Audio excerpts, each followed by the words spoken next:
할렐루야. 이 시간도 주 앞에 나온 여러분 모두가 하나님 앞에 복 있는 사람들인 줄로 믿습니다. 아멘. 이 시간 교회 소식 몇 가지 전해드립니다. 내일은 또 7월 1일입니다. 벌써 새 달이 시작이 될 뿐만 아니라 또 하반기가 시작이 됩니다. 또 새 달을 주신 새 달의 첫날을 주신 하나님 앞에 감사하며 우리 월삭 새벽으로 하나님 앞에 영광 돌릴 수 있기를 소망합니다. 내일 새벽 5시 반에 또 우리 월삭으로 모여 새날을 주시는 하나님 앞에 예배할 수 있기를 소망하고요. 이번 주일은 맥주 감사 주일로, 또 하반기의 첫 주일은 감사 주일로 드려지게 됩니다. 우리 하반기를 감사로 시작하는 우리 신앙이 늘 그렇지 않습니까? 감사로 시작하고 감사로 맞춰지는 것 같아요. 날 구원하여 주심에 감사하고 일평생 인도해 주심에 감사하는, 감사로 시작해 감사로 맞춰지는 것이 우리 신앙생활이 아닌가 싶습니다. 우리 하나님 앞에 또 맥주 감사 헌금 귀한 예물 들고 은혜에 감사하며 첫 예물을 드리는 마음으로, 여러분 맥주 감사주일은 첫 예물을 드리는 거잖아요. 첫 것을 드리는 때잖아요. 우리 감사의 마음을 담아 첫 예물을 드리는 마음으로 하나님 앞에 맥주 감사주일로 지키기를 소망합니다. 이 저녁에 수요 예배도 지금 저희가 유튜브를 통해서 실시간으로 지금 예배 드려지고 있습니다. 이제 유튜브 검색창에서 우리 교회 이름을 치면, 구리경일교회를 치면 저희가 공예배에는 거의 이제 실시간으로 예배가 드려지게 되고, 물론 교회에 나와서 예배 드리는 것이 가장 큰 기쁨이죠. 하나님 앞에서 우리가 우리의 몸으로 하나님 앞에 예배 드리는 것 가장 중요한 일입니다. 하지만 여러 가지 사정상 또 예배하지 못하는 분들은 있는 곳에서 유튜브를 통해서라도 실시간 영상을 통해서도 예배할 수 있는 우리 성도들이 되어서 예배를 못 드리는 그런 우리 성도들이 한 사람도 없도록 우리 그런 마음으로 교회에 나와서도 대면으로 예배하고, 또 비대면이지만 영상을 통해서라도 꼭 예배할 수 있는 우리 성도들이 될 수 있기를 축복합니다. 아멘. 우리 수요 예배는 로마서 말씀을 조금씩 나누고 있습니다. 1장부터 11장까지 바울은 개인의 구원을 이야기하고, 그리고 온 인류의 구원, 이방인의 구원뿐만 아니라 이스라엘의 구원까지 바울은 이야기하고, 이제 12장부터 새로운 모습으로 나아가게 됩니다. 바울은 12장에서 이렇게 시작하죠. 그러므로 형제들아. 바울은 그러므로라는 말로 그 서막을 열게 됩니다. 바울은 지금까지 설명한 복음을 토대로 이제 그리스도인의 올바른 삶이 무엇인지를 제시하려고 합니다. 그 중에서도 12장 1절과 2절의 말씀은 그리스도인의 온전한 삶을 가장 잘 요약하고 있습니다. 여러분, 복음은 무엇일까요? 그리스도의 은혜로 말미암아 오직 믿음으로 의롭다함을 받게 된 것, 이것이 복음입니다. 그리스도의 은혜로 말미암아 오직 예수님을 믿음으로 의롭다함을 받게 된 것, 이것이 바로 우리가 받은 복음이죠. 그렇다면 바울은 이제 이 복음을 가진 사람들이, 이 복음을 받은 사람들이 어떻게 살아야 할 것인가에 대한 새로운 전환점을 12장부터 16장까지 보여주고 있습니다. 우리는 지난 시간 1절을 통해서 그리스도인의 삶의 본질이 우리 몸을 하나님께서 기뻐하시는 거룩한 산 제물로 드리는 것이며, 이것이 우리가 마땅히 드려야 할 영적 예배임을 나누었습니다. 그러므로 형제들아, 내가 하나님의 모든 자비하심으로 너희를 권하노니 너희 몸을 하나님이 기뻐하시는 거룩한 산 제물로 드리라. 이것이 너희가 드릴 영적 예배니라. 영적 예배라는 말은 온전한 헌신을 의미합니다. 그래서 우리의 예배는 예배라는 뜻과 함께 봉사, 섬김이라는 뜻이 있습니다. 여러분, 우리는 그러잖아요. 몸으로 예배하고 몸으로 봉사합니다. 우리는 전능하신 하나님 앞에 예배하고 받은 그 사랑, 그 은혜로 서로 봉사하며 성도를 섬기며 세상에 봉사하는 것이죠. 우리가 예배를 이야기할 때 주일날 교회 와서 드리는 한두 시간의 예배만을 우리가 따로 떼어서 예배라고 말하지 않잖아요. 우리가 기도하며 소망하는 것은 무엇입니까? 우리의 모든 삶이 예배가 되기를 원하는 것이죠. 우리가 교회 나와서 예배 드리는 그것만 예배가 아니라 우리의 삶 전체가 예배가 되고 그 예배가 있는 삶이 되기를 원하는 것이죠. 하루하루 살아가는 우리의 모든 봉사와 삶이 예배입니다. 우리 삶 전체가 다 예배인 것이죠. 이것이 그리스도인의 삶 아닐까요? 이제 바울은 12장으로 들어와서 그리스도인의 삶을 이룰 수 있는 원리를 말합니다. 첫 번째 원리가 무엇입니까? 1절 말씀을 다시 보면 그 1절에서 가장 중요한 부분은 두 번째 부문이라는 말씀을 드렸잖아요. 너희 몸을 하나님이 기뻐하시는 산 제물로 드리라. 너희 몸을 누가 기뻐하시는? 하나님이 기뻐하시는 산 제물로 드리라. 제사에는 제물이 있어야 합니다. 제물은 희생입니다. 희생이 없는 제물은 없습니다. 따라서 제물이 된다는 것은 죽음을 의미합니다.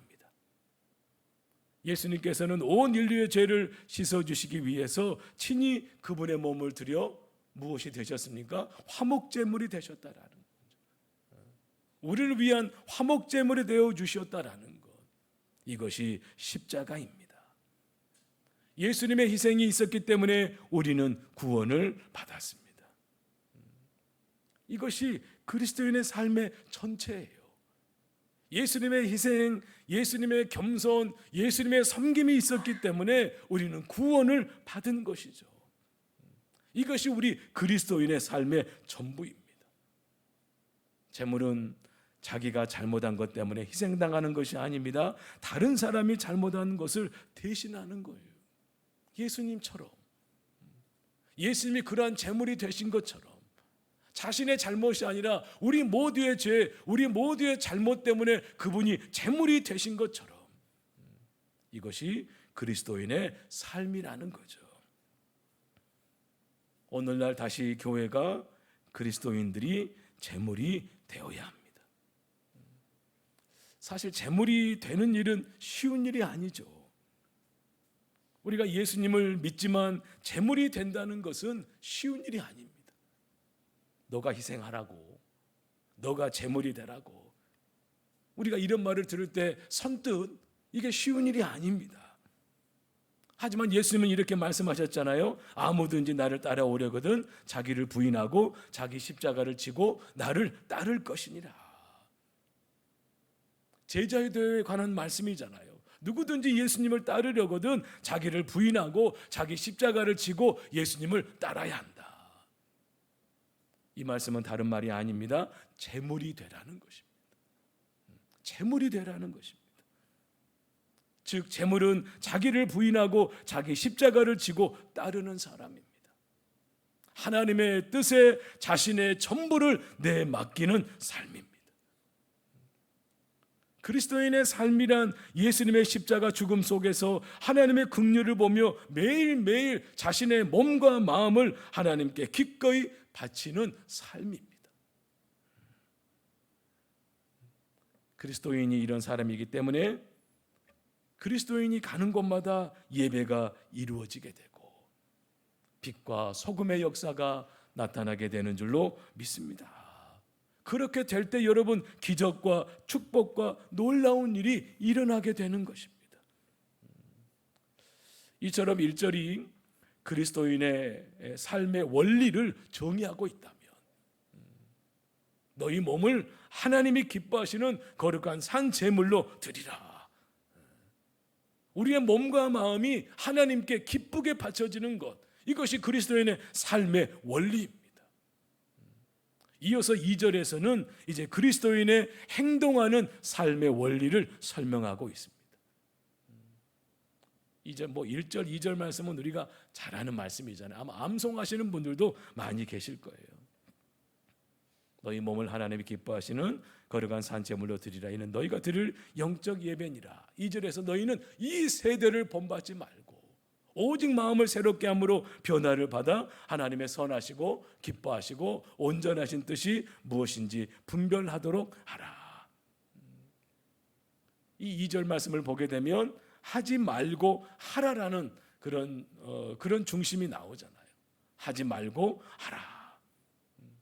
우리가 명령을 할 때 보통 두 가지의 특징이 있잖아요. 하지 마라가 있고 하라가 있잖아요.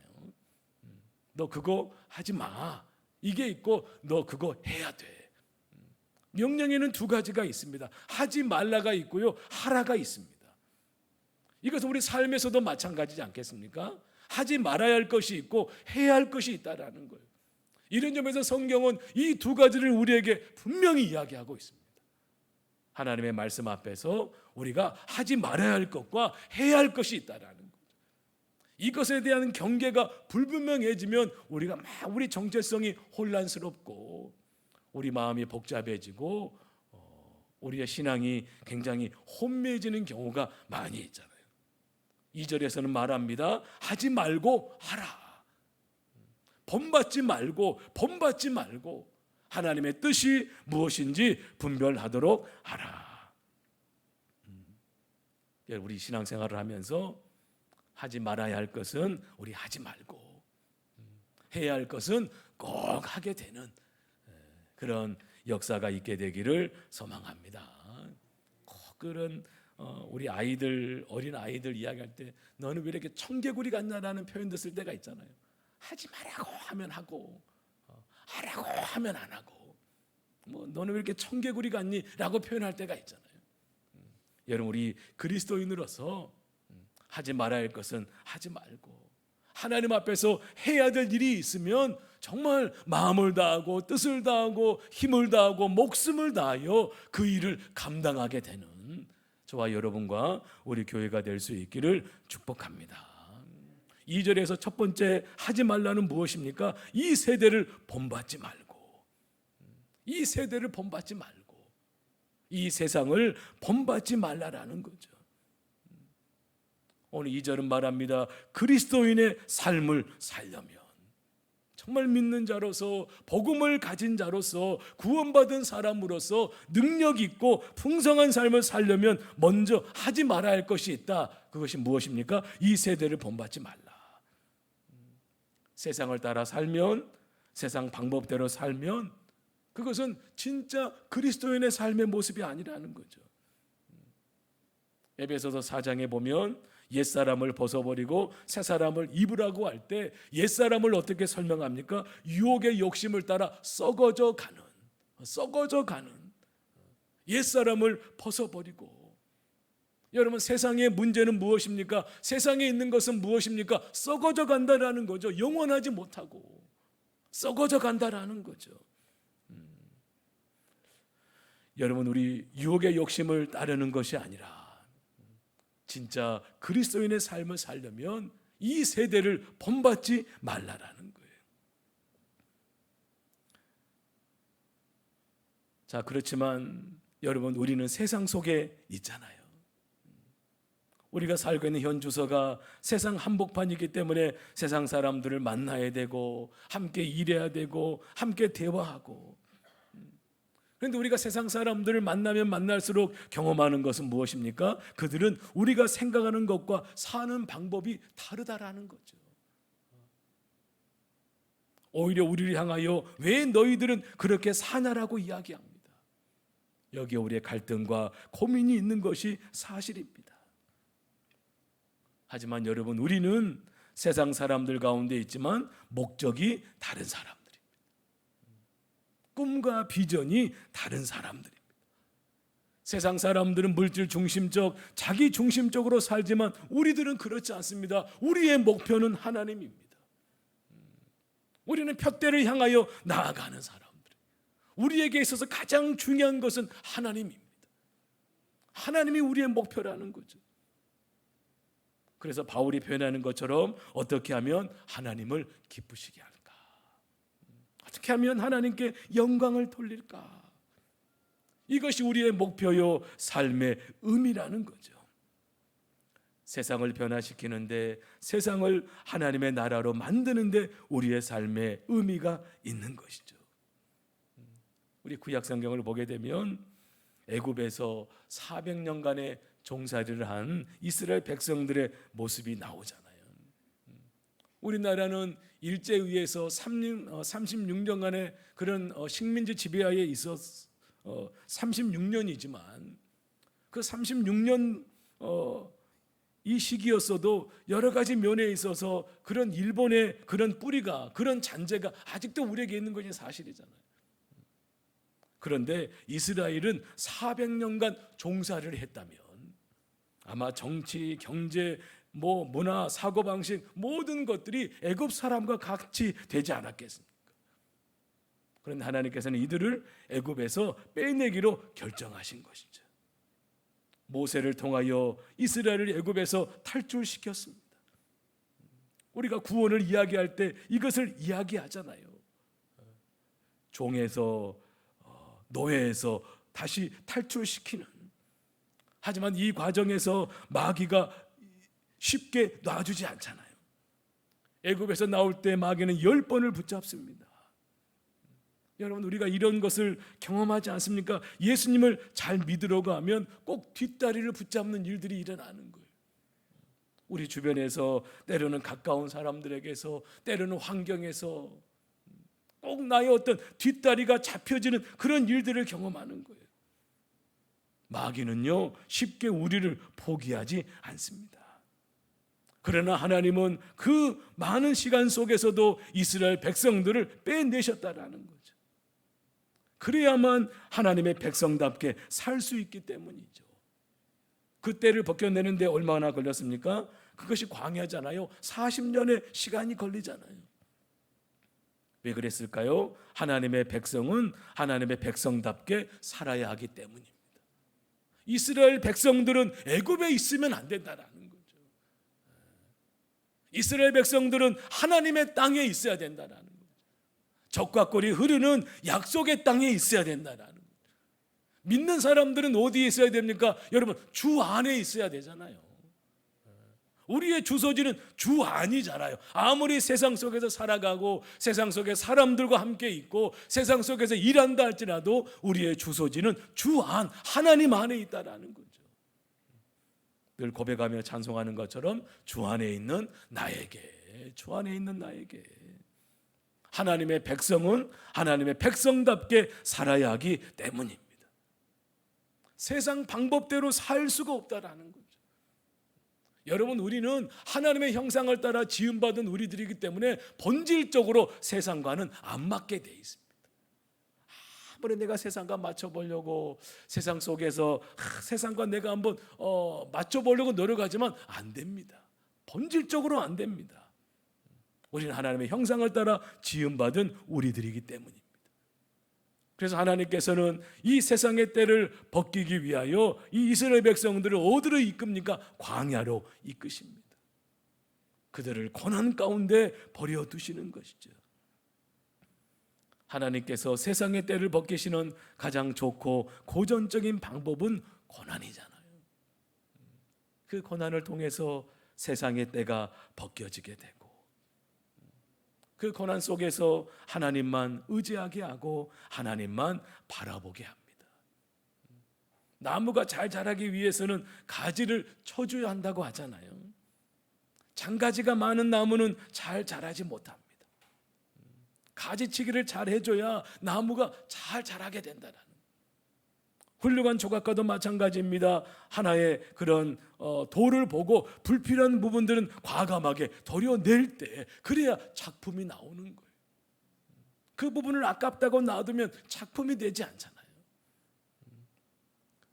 우리 요한일서 2장 15절에서 17절을 보면 아주 적절한 말씀이 나오잖아요.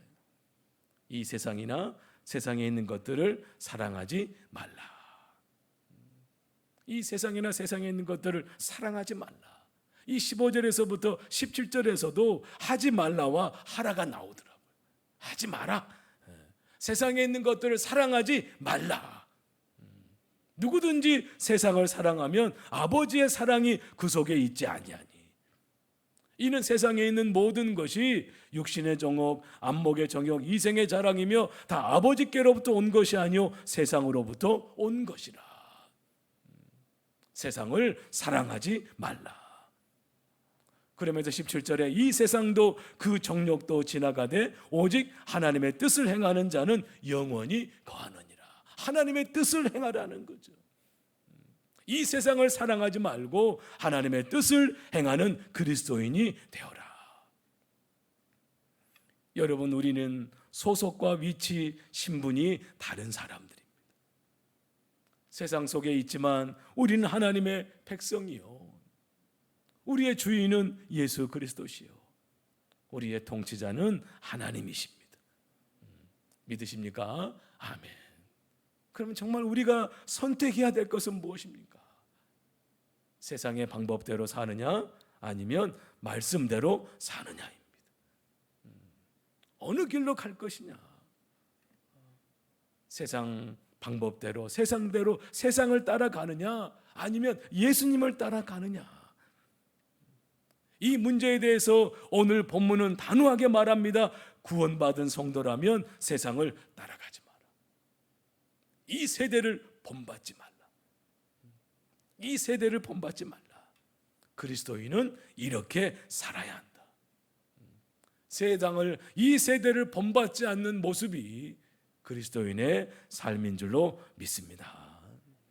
자, 첫 번째가 하지 말라가 있었다면 이제 두 번째는 적극적으로 하라는 말씀이 있습니다.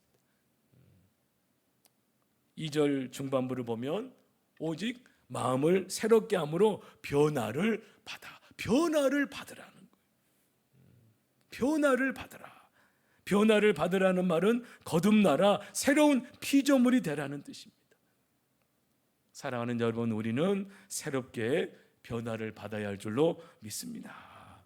물이 변하여 포도주가 되었듯이 허물과 죄로 죽었던 본질상 진노의 자녀이었던 우리들이 하나님의 은혜로 거듭 태어나게 되는 것, 새롭게 되는 것, 변화 없이 새 출발은 없습니다. 무거운 짐을 지고 여러분 달려갈 수가 없는 거예요. 죄의 무거운 짐을 지고 우리가 달려갈 수가 없는 거예요. 정말 예수님으로 말미암아 우리가 사망에서 생명으로 옮겨지는 이 변화가 없이는 새 출발이 없다라는 거죠. 저는 우리 모두가 예수님의 이름으로 다시 태어나는 기쁨이 있게 되기를 바랍니다.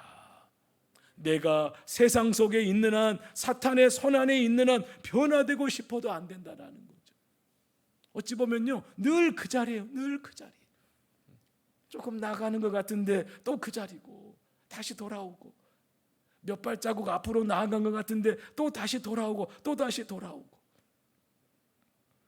따라서 먼저 마귀의 세력에서 빠져나와야 합니다. 탈출해야 합니다.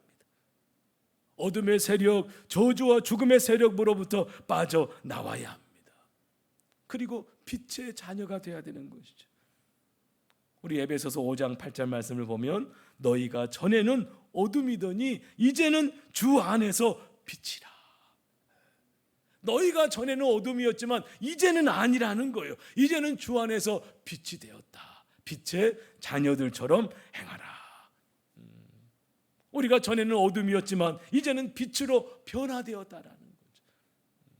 마치 애굽에서 살았던 종과 노예의 그런 삶이었지만 이제는 하나님의 은혜로 말미암아 가나안 땅에 들어가요 하나님의 백성, 하나님의 자녀가 되었다라는 거예요. 우리는 예수님으로 말미암아 하나님의 자녀가 된 천국 백성이 된 줄로 믿습니다. 이런 변화가 우리에게 일어나게 되었다라는 거예요. 이것을 믿고 오직 마음을 새롭게 함으로 변화를 받으라. 그렇다면 어떻게 변화를 받습니까? 두 가지입니다. 변화의 원동력은 예수님과 성령님입니다. 예수님으로, 성령님으로 변화됩니다.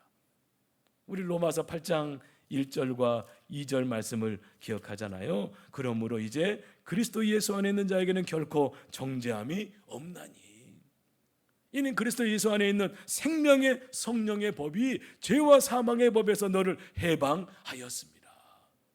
우리가 예수님 안에 있음으로 말미암아 이제 죄와는 상관없는 인생이 되었고, 예수 안에 있는 생명의 성령의 법이 우리를 죄와 사망의 법에서 해방시켜 주었다라는, 벗어나게 해 주었다라는 거죠. 할렐루야. 예수님이 내 안에 계시면 내 안에 있는 죄가 다 사라지게 되는 거예요. 그렇게 예수님을 영접하고 죄사함을 받으면 어떻게 됩니까? 생명의 성령의 법이 나를 주장하게 되는 거예요. 생명의 성령의 법이 나를 다스리기 시작하는 거예요. 나를 해방시켜 주시고, 나를 변화시켜 주시고, 나를 새롭게 해주시는 거예요. 이것이 거듭남인 줄로 믿습니다. 내 삶의 주인이 바뀌고 내 삶이 뿌리째 변화되는 역사를 경험하게 되는 것이죠. 오직 마음을 새롭게 함으로 너희는 변화를 받아. 우리 새로운 하반기가 내일부터 시작이 되는데요, 참 많이 힘들고 어려웠던 시간들을 우리가 지금까지 보냈습니다. 이전에는 그렇다 할지라도 이제는 주 안에서 빛이 돼요. 우리 변화돼요. 새로운 이 하반기에는 분명히 놀라운 하나님의 역사가 준비되고 예비된 줄로 믿습니다. 당장 우리 교회 주변에 많은 변화가 일어나잖아요. 이쪽으로 좀만 고개를 돌아보면 한양 수자인이 세워졌고, 이제 그 앞에 예전에 있던 집들이 다 이제 다 철거가 되고 큰 공터가 되더라고요. 큰 공터가 되더라고요. 날마다 변화가 일어나고 있습니다. 우리 교회 주변에 날마다 변화가 일어나고 있습니다. 이때에 우리 모두가 영적으로 새롭게 변화돼요. 우리의 마음도, 우리의 생각도, 우리의 몸까지도 다 변화돼요. 하나님의 더 큰 역사를 준비하는 우리가 될 수 있기를 소망합니다. 이렇게 예수님과 성령님으로 인해 변화가 일어나면 우리 가운데 뭐가 보이기 시작합니까? 하나님의 뜻이 보이기 시작합니다. 변화가 일어남으로 하나님의 뜻이 보이기 시작합니다. 2절에는 어떻게 설명하죠? 선하시고 기뻐하시고 온전하신 하나님의 뜻이 보이기 시작합니다. 하나님의 뜻이 내 삶에 펼쳐지기 시작하는 거예요. 여러분, 무엇이든지 알면 쉽고 모르면 어렵습니다. 여러분, 어떤 것이든지 그러잖아요. 알면 쉽고 모르면 어렵습니다. 우리가 시험을 보는 것도 그러잖아요. 알면 쉽지만 모르면 정말 어렵습니다. 우리가 영어 문장을 해석하는 것도 알면 쉽지만 모르면 너무너무 어렵습니다. 어떤 사람은 미국 사람이 말하는 걸 다 알아들어요. 그럼 너무너무 쉽죠. 그러나 저 같은 경우는 아무리 말해도 못 알아들어요. 이게 답답한 거죠. 모르면 어렵습니다. 여러분, 알면 쉽고 모르면 어렵습니다. 저를 한번 따라 할까요? 알면 쉽고 모르면 어렵습니다. 예수님을 믿는 것도 그래요, 여러분. 예수님을 알면 쉽습니다. 예수님이 믿어지고 말씀이 믿어지고 하나님의 뜻이 무엇인지 알게 되고 내게 주어진 사명이 무엇인지 알게 되고 깨닫게 되고, 그러면 여러분 쉬워지는 거예요. 여러분, 예수 믿는 삶이 쉽습니까? 어렵습니까? 할렐루야. 네. 알면 쉽고 모르면 어렵습니다. 여러분 그러잖아요. 알면 쉽고 모르면 어렵습니다. 시험도 그렇고 또 내 인생의 고난도 그렇고, 왜 하나님이 내게 고난을 허락해 주시나? 알면 쉽고 모르면 어렵습니다. 참된 그리스도인의 삶을 알게 되면 진짜를 알게 되면 기쁘고 즐겁고 신이 나게 됩니다. 억지로 끌려다니지 않게 되죠. 예수님을 믿기는 하는데 억지로 교회를 나오는 분도 있을 수 있잖아요. 도대체 뭐가 뭔지 모르겠다. 하지만 모르면 또 교회 안 나가면 그러니까 또 이렇게 막 억지로 나오는 분이 계실 수도 있어요. 하지만 어떤 사람은 기쁨으로, 감사함으로, 충만함으로 삽니다. 그냥 기쁜 거예요. 감사한 거예요. 그냥 주님의 사랑을 생각하며 주님이 나를 위해서 해주신 그 희생, 그 사랑을 생각하면 이것이 내 안에 충만하게 되면 여러분 그냥 막 은혜가 넘치고 감사가 넘치게 되는 것 아니겠습니까? 이런 것이 바로 그리스도인의 삶 아니겠습니까? 교회에 온다면 기쁘고 막 얼굴에 웃음꽃이 피고 주와 같이 길 가는 것 즐거운 일 아닌가? 막 억지로 오고 끌려서 오지 않는 정말 참된 그리스도인의 삶의 비밀을 깨닫고 정말 알면 쉽고 모르면 어렵습니다. 우리 영적 비밀을 알게 되고 하나님의 뜻을 분별하게 되고 하나님의 그 말씀이 무엇인지를 깨닫게 되고 예수님과 성령님 안에서 그 비밀을 깨닫게 되어서 우리가 신앙생활하는 거, 교회 나오는 거, 사명 감당하는 것이 이게 뭐 인색하고 억지로 하는 것이 아니라 자원함과 즐거움 속에서 할렐루야. 네. 아멘도 안 하시는 할렐루야. 네. 중요한 것은 하나님의 뜻을 분별하는 것입니다. 힘들고 거친 세상 속에서 때로는 혼란스러운 시간 속에서도 예수님으로 말미암아 성령님으로 말미암아 변화받은 사람만이 하나님의 뜻을 분별할 수 있습니다. 저는 우리 모두가 정말 하나님의 선하시고 기뻐하시고 온전하신 뜻을 분별할 수 있기를 바랍니다. 그러면 의미가 생기고요, 목표가 생기고요, 내가 가야 할 길을 발견하게 되는 거예요. 우리의 어떤 최악의 상황이라 할지라도 예수님은 최선의 결과로 만들어 주실 것입니다. 우리의 실패를 바꾸어 축복으로 바꾸어 주실 것이며 우리가 저주라고 생각했던 삶의 모든 고통이 변하여 축복이 될 줄로 믿습니다. 하나님의 뜻을 검증하는 방법은 세 가지입니다. 선하시고 기뻐하시고 온전하신 뜻입니다. 하나님의 뜻은 선합니다. 하면 할수록 기쁘고요, 그리고 온전합니다. 우리 이와 더불어서 잘 아는 말씀 데살로니가전서 5장 16절에서 18절 말씀이 있잖아요. 항상 기뻐하라, 쉬지 말고 기도하라, 범사에 감사하라.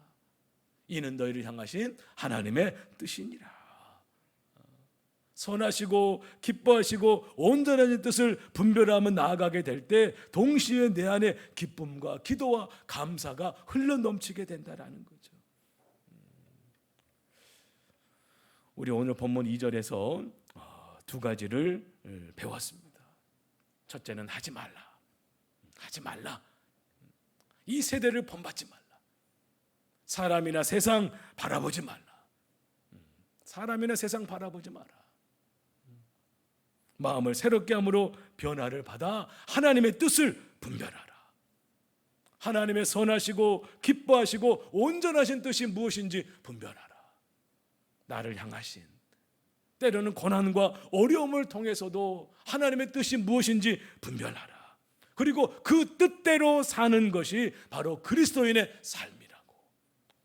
바울은 12장을 시작하면서 그 그리스도인의 삶의 원리를 이야기하고 있는 거예요.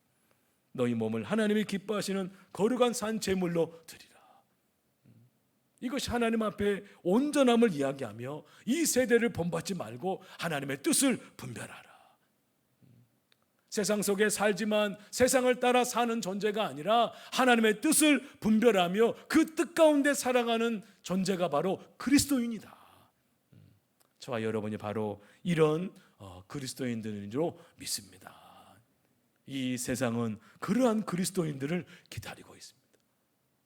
상황에 따라 유혹의 욕심을 따라가고 세상을 따라가는 자들이 아니라 어떤 상황에서도 하나님의 뜻을 분별함으로 그 뜻 가운데 살아가는 그리스도인들, 그들이 나아가는 곳에서 온전한 예배가 이루어질 것이며 빛과 소금의 역사가 나타나게 될 것입니다. 이런 하나님의 말씀이 있기에 우리 하반기를 시작하면서도 하나님의 더 큰 역사가 우리 가운데 있음을 믿고 우리 주만 바라보며 나아가는 저와 여러분과 우리 경일교회가 될 수 있기를 주님의 이름으로 축원합니다. 아멘. 기도하겠습니다.